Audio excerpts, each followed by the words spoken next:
Hey guys, hi, welcome back once again, and this time I wish to talk about the norms of normalcy, or even the fallacy of what we consider to be normal. So, the fallacy of normalcy. And over the past few weeks, we have been hearing a lot of people say that when things get back to normal, or when things get back to the routine, which is trying to say that once we get back to the same place where we started from.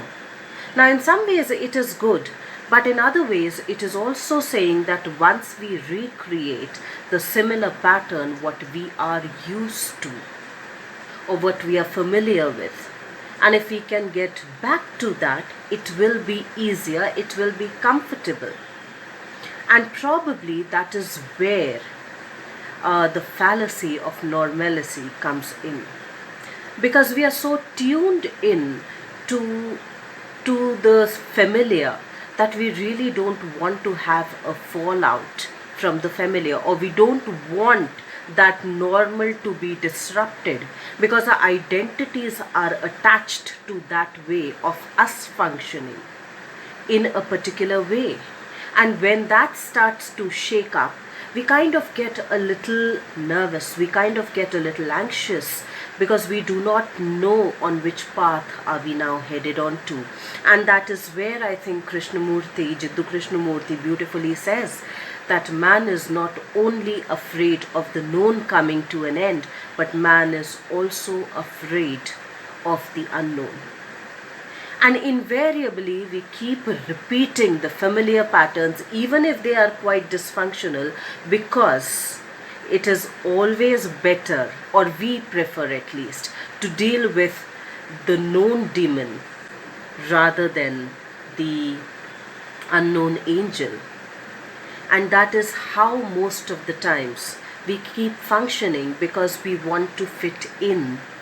That is our survival instinct, barely recognizing that humanity has survived centuries to come up till here. We have existed on this planet for billions and millions of years. So the question of survival is truly not there. It is the question of thriving. But we still get back to and go back to the question of surviving, despite having survived centuries.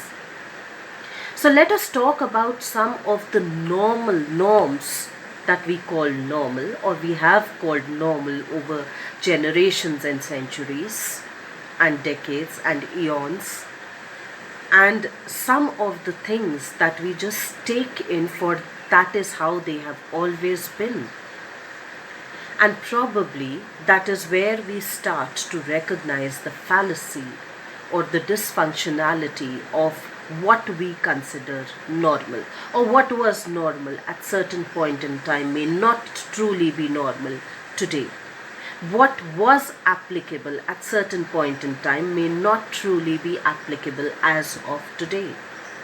So let's review a few of them. There was a point in time in our history when child marriage was absolutely normal. It was the normal norm. Everybody did it. Probably once in a while somebody came and said, I am not getting married. Or there was somebody who said, listen, I'm not getting married this early. I'm not ready for it. And they obviously had a fallout then from their family or from the society. But that was the normal norm. That was the tradition that everybody followed. So children becoming parents, or children having their own children, was the normal norm. Dowry was a normal norm, which still is a normal norm in most parts of the world. Female mutilation, female genital mutilation, is quite a normal thing in most parts of the world, wherein it is considered quite sinful for women to experience sexual pleasure, because women are not supposed to experience that. The idea of pretty being dumb, or the idea of dumb blonde, in itself was quite and is still quite normal by most people. That men being insensitive is quite normal or should be normal, and men being sensitive is quite out of the normal. That was the normal norm, and that still is the normal norm in a lot of societies. Grown up women needing guardianship to even go to the malls in some countries of the world is considered a normal norm. Men and women not having met each other before the marriage, and probably they even seeing each other's face after the marriage ceremony, is considered quite normal. How weird is that you are going to spend your life with somebody and you're going to be calling that person as your life partner, and you don't even know how the person looks, unless it's an arrangement. Love existing out of marriage was quite the normal norm, and that is why polygamy existed for a lot of time in the history of marriage. Till the time monogamy came, and then love came into the picture and started disrupting the idea of polygamy for men essentially. Women were generally not allowed to be polygamous. It was okay for a man to get into multiple relationships and to have a wife. And yes, there were reasons for all of these when they existed. The system worked on a patriarchal society.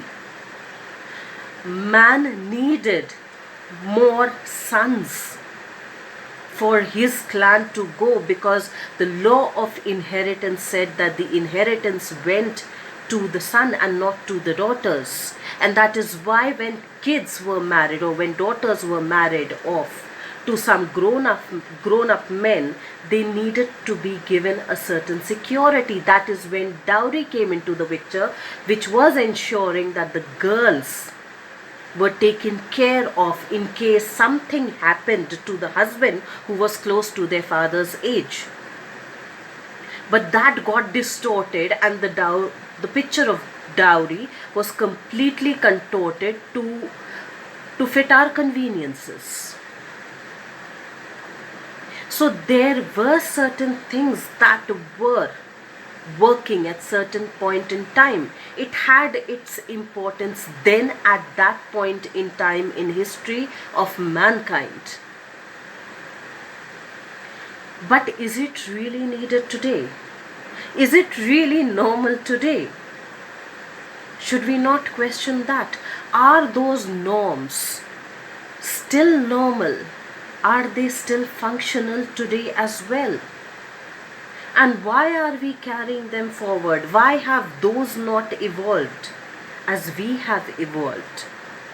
And maybe that is why it is also said that history keeps repeating itself, because man doesn't want to change, and that is why evolution takes eons and generations and a lot of struggle, because we truly do not want to change our own selves. We do not want to go to the grassroots level, or even beneath the surface of the grassroots, to see, to constantly question, to constantly understand what we did at that point in time had its purpose at that point in time, did serve a purpose at certain point in our own lives, had importance, had meaning at certain point in time. Is it still serving today? Have we upgraded ourselves today? Have we upgraded our norms of normalcy?